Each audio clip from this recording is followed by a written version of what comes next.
bahwa hamba Allah yang katanya beriman ini mendapati keistimewaan fadilah subuh. Tak mau mereka ini memiliki pahala yang dahsyat, yang luar biasa. Maka Nabi pun juga katakan, bahkan doakan, Allahumma barik li ummati fi bukuriha.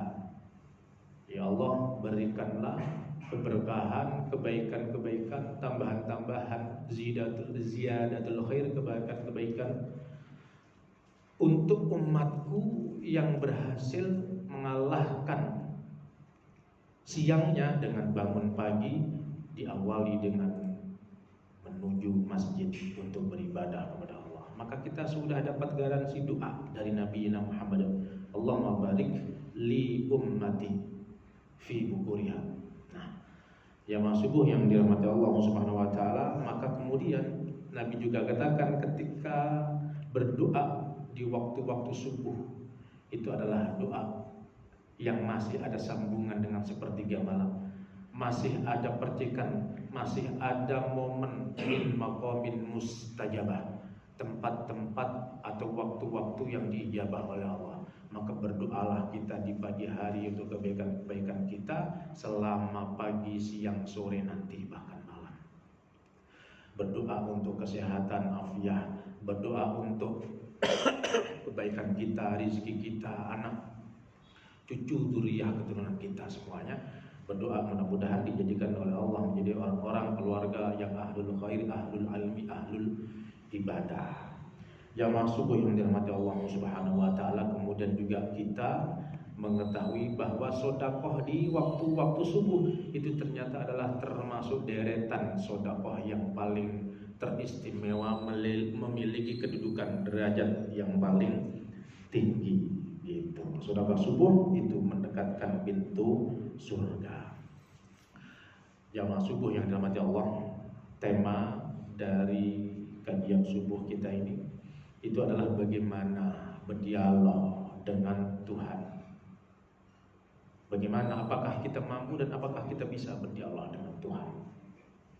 Bisakah kita berbicara dengan Allah Subhanahu wa taala? Sementara kita ketahui Nabi pun itu tidak semuanya memiliki kemampuan berbicara kepada Allah Subhanahu wa taala. Pejuang subuh yang dirahmati Allah Subhanahu wa taala. Wa kullan naqussu 'alaika min anba'ir rusuli ma nuthabbitu bihi fu'adaka. Suatu hari Allah Subhanahu wa taala menegur Nabiullah Muhammad sekaligus menginspirasi, memotivasi. Aku ceritakan, kata Allah, kisah para nabi dan para rasul sebelummu Muhammad, dengan segala problem kehidupan yang ia miliki. Ada yang diawali dari pertama sedih, pertengahan sedih, sampai berakhir sedih, tapi mereka sabar. Ada kisah-kisah Nabi yang awalnya sedih, kemudian endingnya, ujungnya kemudian berbahagia. Ada yang kemudian dari awal memang sudah bahagia, pertengahan bahagia, dan akhirnya pun bahagia. Banyak, termasuk bagaimana kemudian sebelum Nabi Muhammad SAW ada banyak nabi-nabi pilihan yang diantaranya memiliki keistimewaan yang bisa langsung berbicara dengan Allah Subhanahu wa taala. Nabiullah Adam alaihissalam tatkala langsung dipanggil oleh Allah di dalam surah Al-Baqarah, wa idz qala rabbuka lil malaikati inni ja'ilun fil ardi khalifah. Nabiullah Adam dipanggil, kemudian malaikat dipanggil, bahkan iblis pun dipanggil. Ketiga makhluk ini langsung berbicara di hadapan Allah Subhanahu wa taala. Tatkala itu Allah memerintahkan kepada dua makhluk ini untuk bersujud mengakui keberadaan makhluk baru yang bernama Adam alaihissalam. Malaikat tentu tak ada masalah. Sami'na wa ata'na wa amalna. Diciptakan oleh Allah dengan kesempurnaannya, tidak ada kelemahan sedikit pun. Malaikat tunduk patuh dan langsung mengatakan sami'na wa ta'na ya Allah. Kemudian bagaimana dengan iblis? Iblis yang saat itu sesungguhnya dia berada di posisi puncak-puncaknya, Bapak. Iblis yang saat itu ternyata dia memiliki keilmuan, bahkan memiliki derajat yang luar biasa, bahkan diakui oleh para malaikat. Jadi diceritakan, dikisahkan singkat bahwa iblis ini sebelum dipanggil oleh Allah, dia itu pernah berkumpul bersama dengan para malaikat. Yang awalnya iblis ini adalah bernama Ajazil, yang dia adalah anak daripada bangsa jin yang diperintahkan oleh Allah Subhanahu wa taala untuk memerangi karena berbuat kerusakan di bumi. Maka kemudian malaikat atas perintah Allah melaksanakan tugas Allah, amanah Allah, diperanginya sampai kemudian disisakan satu Ajazil, anak dari bangsa jin, disandera, diadopsi. Nah, kalau sekarang bahasanya dirawat, diambil anak, maka hiduplah ia bersama dengan malaikat di langit satu. Karena hidup bersama dengan makhluk-makhluk yang taat, maka jelas Pak, inilah pengaruh lingkungan. Karena lingkungannya adalah malaikat yang senantiasa taat kepada Allah, maka menjadi viral di langit nomor 2. Ajazil ini yang tadi besarnya namanya iblis, dia menjadi anak atau makhluk yang taat. Bahkan sampai viral, dikenal dengan ahli riyadhahnya di langit kedua. Kemudian karena merasa penasaran, coba dong bawa ke sini, dirawat oleh penghuni langit nomor 2, para malaikat Allah. Di sana pun juga makin taat, makin berilmu, berpengetahuan, dikenal dengan ahli tahajudnya, ahli sholatnya. Langit ketiga, 4, 5, 6, bahkan disitulah akhirnya diangkat oleh para malaikat menjadi juru bicaranya. Wa fi riwayatin ukhra, diangkat sebagai menjadi pemimpin malaikat. Dan di saat itulah Allah panggil, bertemu dengan kedua makhluk ini bersama dengan Adam. Jadi ada 3 makhluk dipanggil untuk mengakui eksistensi keberadaan makhluk baru yang namanya Adam alaihissalam. Namun ternyata iblis enggan, iblis tak mau, karena ia menganggap dirinya paling hebat, menganggap dirinya sudah menjadi makhluk yang paling taat dibandingkan Adam. Dia tak mau dengan alasan dari sisi apapun ia istimewa, ia menang, selalu ada di atasnya. Disinilah muncul kesombongan yang pada akhirnya nanti kesombongan, keangkuhan, egois dan seterusnya, sifat-sifat yang buruk iblis ini nurun atau masuk ke dalam sifat-sifat manusia. Jadi itu Pak, kisah awalnya. Karena enggak mau dengan alasan seperti itu, qalu atajalu fiha mayyasfiku, qalu atajalu fiha mayyufsidu fiha wa yasfiku dima wa nahnu nusabbihu bihamdika wa nuqaddis lak qala inni a'lamu ma la ta'lamun. Ia beralasan, ya Allah, bukankah engkau dulu sudah pernah ciptakan makhluk-makhluk seperti Adam? Mereka hanya berbuat kerusakan saja. Cukuplah kami itu ya para malaikat, dan dia yang akan mentasbihkan, yang akan mensucikan, yang akan menyembah Allah Subhanahu wa taala. Kata Allah, inni a'lamu ma la ta'lamun, wahai iblis, aku lebih tahu daripada kamu. Perdebatan ngeyelnya iblis sampai kemudian dinarasikan, ditulis dalam Al-Quran, dan terus sampai kemudian mengatakan diri, khalaqtani min nar wa khalaqtahu min tin. Allah, engkau ciptakan aku dari cahaya, engkau ciptakan aku dari api, sementara dia hanya dari tanah. Yang menurut iblis tanah itu adalah rendah, tempatnya di bawah, di planet bumi, dan sebagainya dan sebagainya. Maka kemudian supaya iblis makin mengakui, wa'allama Adam al-asma'a kullaha tsumma 'aradahum 'alal malaikati faqala anbi'uni bi asma'i haula'i in kuntum shadiqin. Allah kemudian ajarkan nama-nama benda langit, benda bumi kepada Adam. Iblis sudah lebih dulu mengetahui, ia merasa sudah paham. Dan saatnya dievaluasi, ujian, ternyata Adamlah nilainya paling tinggi atau skornya mengalahkan iblis yang sedang ngeblank karena kesombongannya. Ya subuh, orang yang kadang-kadang menguasai materi, menguasai apapun, ketika saatnya ia berada di hadapan penguji kemudian tiba-tiba ngeblank. Sama kayak mungkin ketika kita sudah menguasai materi skripsi, tesis, disertasi kita, ketika kemudian kita di hadapan penguji menjadi ngeblank Pak. Pada saat kita keluar, ya Allah, ternyata itu dia. ingat lagi. Itulah kelemahan. Jadi sesungguhnya manusia itu memang sudah memiliki kelemahan di situ. Apalagi kemudian ketika ia mengedepankan urusan kesombongan, mengalahkan akhlaknya. Nah ini dia.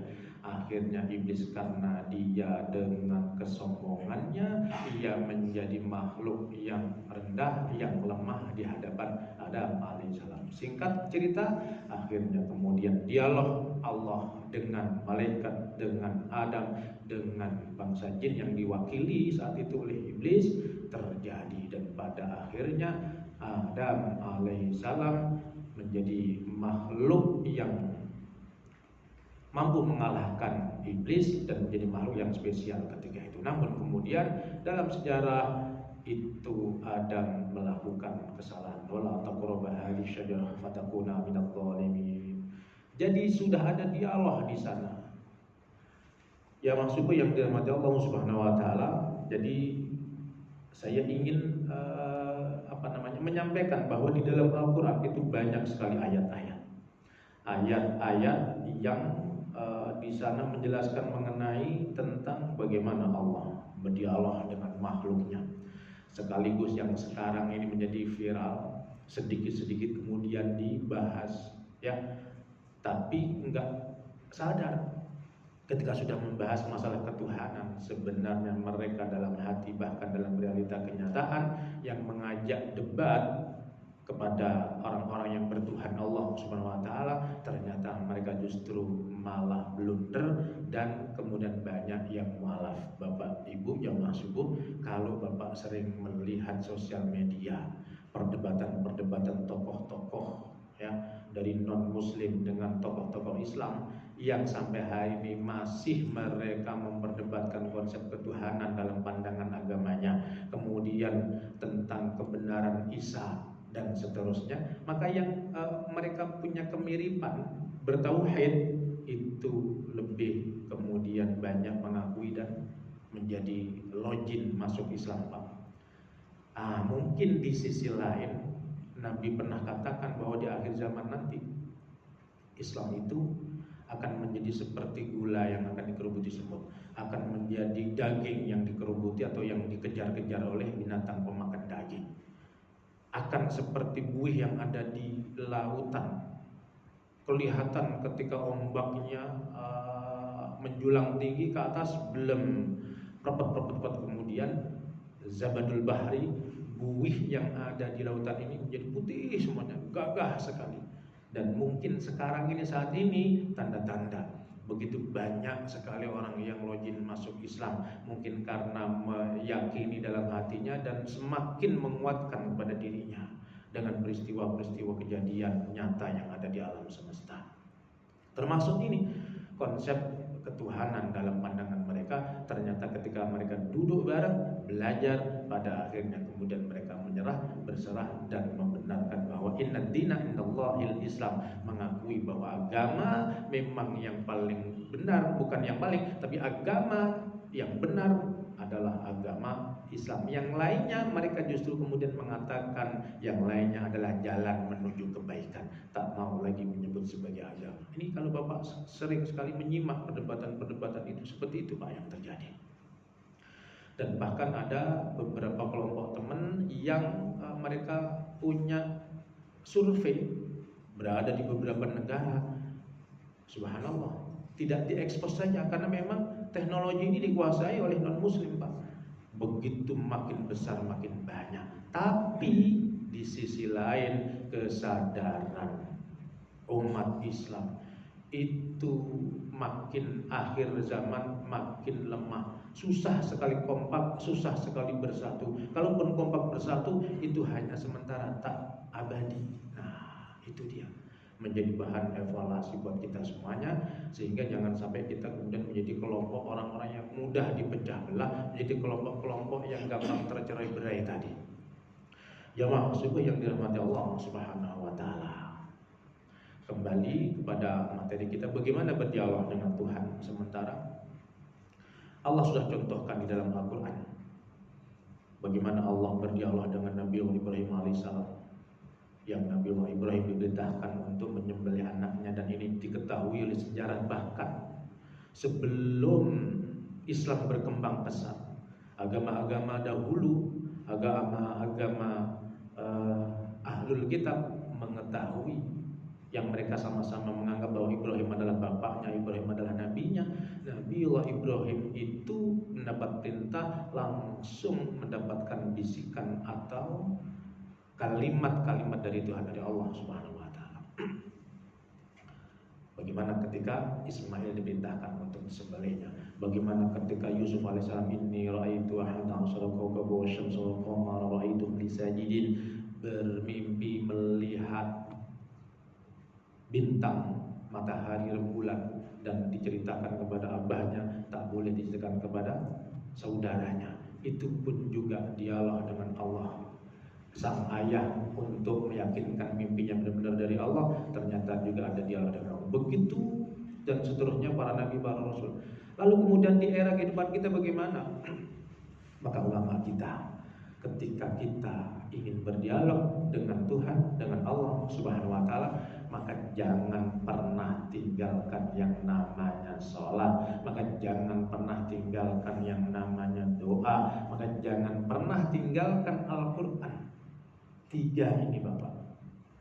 Sholat kita ternyata itu adalah perwujudan dari dialog kita dengan Tuhan. Nabi Muhammad SAW ketika langsung berhadapan, bukan hanya dialog langsung dengan Allah, tapi berhadapan dengan Allah.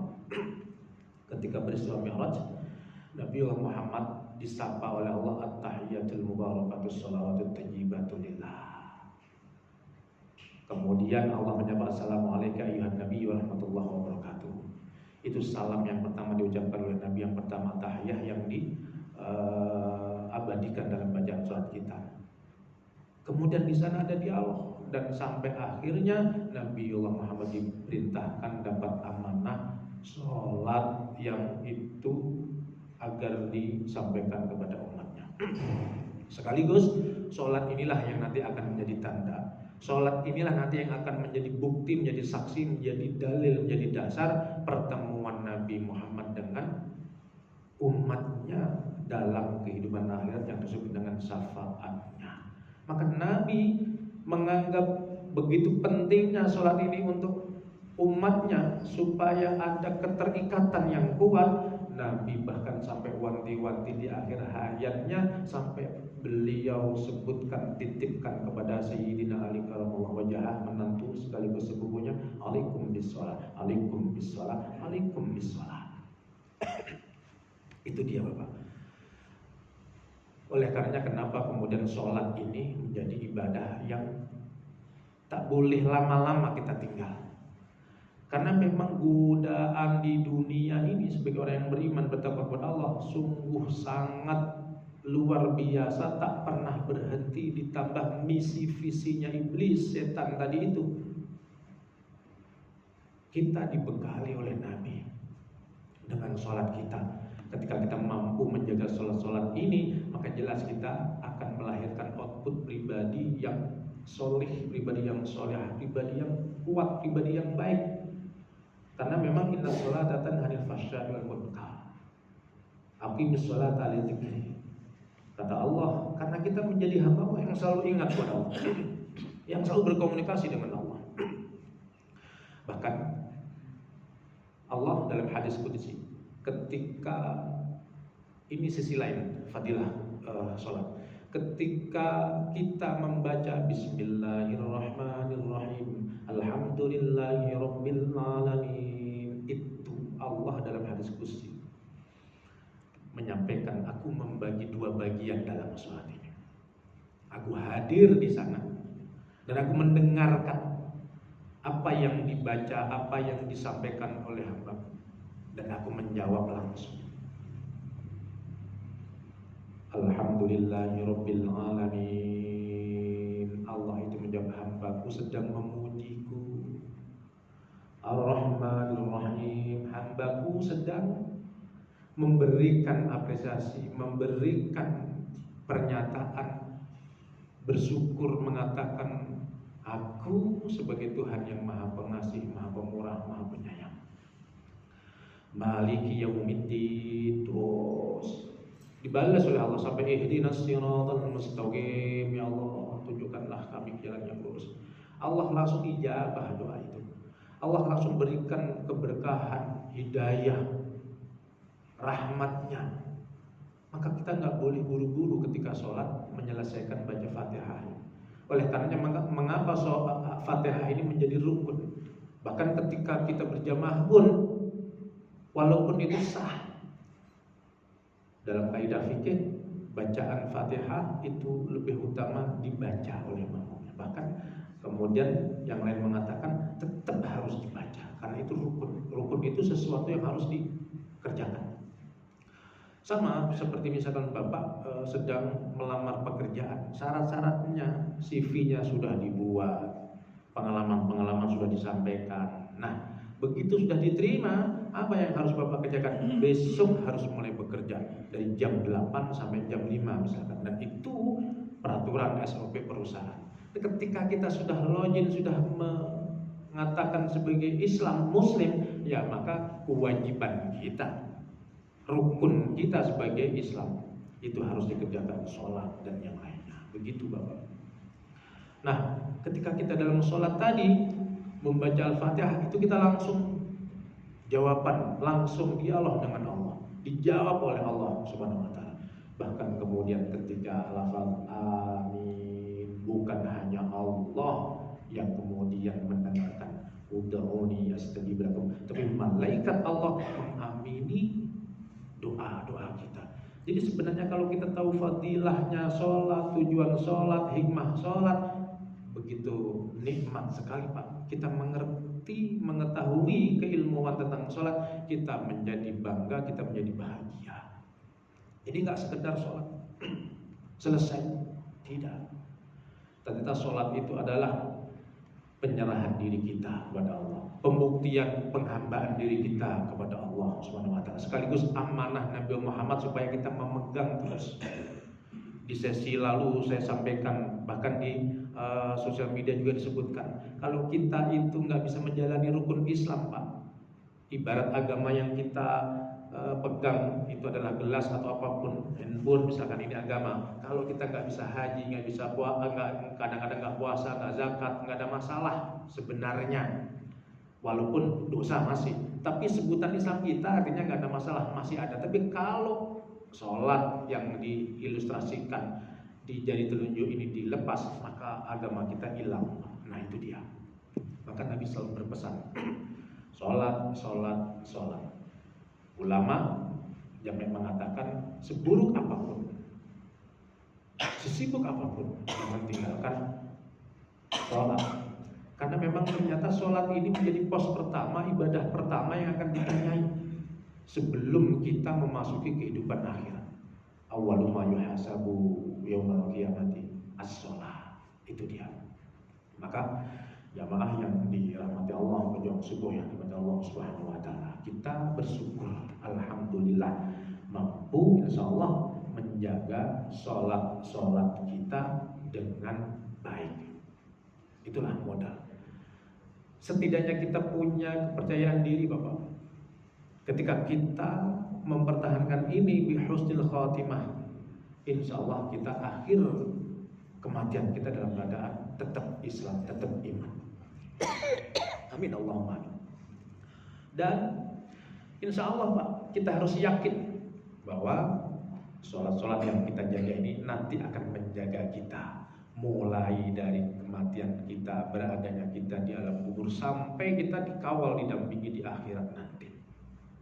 Dan kebahagiaan yang hakiki adalah ketika kita bertemu dengan Rasulullah dalam syafaatnya, adalah ketika kita berada di jannah Allah Subhanahu wa Ta'ala. Ya masuk yang dirahmati Allah Subhanahu wa Ta'ala. Yang kedua, tadi doa. Itu adalah dialog kita dengan Tuhan. Maka ketika kita berdoa, seperti layaknya betul-betul kita bermohon, jangan dibuat mainan dan sebagainya. Maka berdoalah kepada Allah dengan seyakin-yakinnya, berhusnudzonlah, berprasangka baiklah. Wa idza sa'alaka 'ibadi 'anni fa inni qarib ujibu da'watad da'i idza da'ani falyastajibu li wal yu'minu bi la'allahum yarshudun. Maka ketika ada yang bertanya bagaimana posisi status Tuhan dengan kita, apakah ada kedekatan, inilah jawabannya, dekat sekali. Dan bahkan ketika sudah dekat, berdoalah kepada Allah. La yaruddul qada'a illa du'a, la yaruddut taqdira illa du'a. Nabiullah Musa alaihissalam, ketika beliau di masa hidupnya sering sekali dimintai tolong oleh umatnya, kaumnya selalu berdoa, mendoakan kepada Tuhan, kepada Allah. Tak punya rasa percaya diri seperti umat Muhammad, Pak. Jadi semuanya memintakan doa. Wahai Musa, engkau adalah Rasul, engkau adalah Nabi, engkau dekat dengan Tuhan, maka mintalah, doakan dengan Allah. Sampai suatu hari datang ibu-ibu, dia nggak bisa hamil, Pak, selama bertahun-tahun dia. Akhirnya, wahai Musa, ya doakanlah aku kepada Tuhanmu, mintakanlah supaya aku ini menjadi orang yang memiliki keturunan. Nggak bisa, ibu. Allah sudah menyampaikan bahwa engkau mandul. Doa yang kedua lagi didatangi, sampai kemudian Nabi Musa menyampaikan nggak bisa, ibu. Dan yang ketiga kalinya si perempuan datang, tapi dalam tenggang waktu yang lama. Begitu datang langsung gendong bayi, dan Nabi Musa terkejut. Siapa itu, ibu? Ini adalah anak. Loh, kan sudah dimandulkan oleh Allah. Enggak. Aku selalu yakin berdoa kepada Allah. Aku selalu berdoa kepada Allah. Maka doanya dikabulkan. Kata Allah, ini orang selalu berikhtiar dan terus berusaha, maka kemudian aku ijabah doanya. Jadi takdir, jadi qada yang sudah ditentukan oleh Allah, yang sudah dituliskan oleh Allah, itu akan bisa berubah kalau manusianya mau merubahnya. Innallaha la yughayyiru ma biqaumin hatta yughayyiru ma bi anfusihim. Sesungguhnya Allah akan merubah nasib, merubah satu keadaan kaumnya kalau dia mau merubah dengan sendirinya. Maka doa adalah dialog kita dengan Tuhan, dengan Allah Subhanahu wa taala. Jamaah yang dirahmati Allah Subhanahu wa taala. Jadi sholat, kemudian doa, dan yang terakhir Al-Qur'an. Sebagaimana Nabi Muhammad katakan dalam hadisnya, Iqra'ul Qur'an fa innahu ya'ti yaumil qiyamah syafa'atan li ashabi. Ayo baca Quran. Bahkan orang-orang awam itu yang Bapak Ibu mungkin sering melihat kebiasaan orang tua kita, sebenarnya nggak punya amalan-amalan yang istimewa, tetapi rajinnya baca Al-Quran. Ternyata orang-orang yang seperti ini adalah orang yang istimewa di hadapan Allah. Khairukum man ta'allama al-Qur'ana wa 'allama, khairun nas man talaqahu wa hasuna amalu, wa syarrun nas syarrun amalu, tolak umroh syarrun amal. Apa kata Nabi? Ternyata orang yang terbaik itu adalah orang yang belajar Al-Quran, membaca Al-Quran, mengajarkan Al-Quran, mengamalkan Al-Quran. Ternyata umur yang baik, umur yang makin kesini, makin dipanjangkan oleh Allah adalah umur yang dipergunakan untuk amal yang baik. Dan baca Al-Quran rutin itu adalah amal yang baik. Bahkan dalam riwayat hadis sahih yang tadi disampaikan, Al-Quran akan menjadi syafaat. Itu dibuktikan bahkan di dalam kehidupan dunia. Di alam kubur suatu hari ada seorang kakek-kakek yang meninggal dunia, kemudian malaikat munkar nakir mendatanginya, dan alangkah terkejutnya, di atas kepala si kakek ini ada makhluk menyerupai pemuda, tampan, bersinar, dan disapa, siapa engkau? Aku adalah Al-Quran. Sampai kapan kau berada di sini? Sampai hari kiamat aku temani dia. Itu dia Bapak Ibu. Jadi betul Al-Quran itu menjadi syafaat. Nah, kita banyak nih peluang-peluang yang mana yang menjadikan kita istimewa di hadapan Allah. Banyak Pak. Maka untung menjadi umat Muhammad itu. Ketika kita mengetahui keilmuannya, bagaimana tafakuh fidin kita, bagaimana berislam kita, mengerti keilmuannya. Betapa banyak peluang-peluang agar kita ini menjadi hamba Allah yang memang benar-benar menjadi hamba Allah yang berkualitas, menjadi orang-orang yang istimewa bukan hanya di dunia tapi istimewa juga di akhirat. Maka banyak hal, di antaranya adalah karena mungkin kita keterbatasan. Banyak sekali yang menganggap tak pernah punya pengalaman pengetahuan keilmuan agamanya karena tak pernah ke pesantren, tak pernah dipondokkan karena terbatas oleh situasi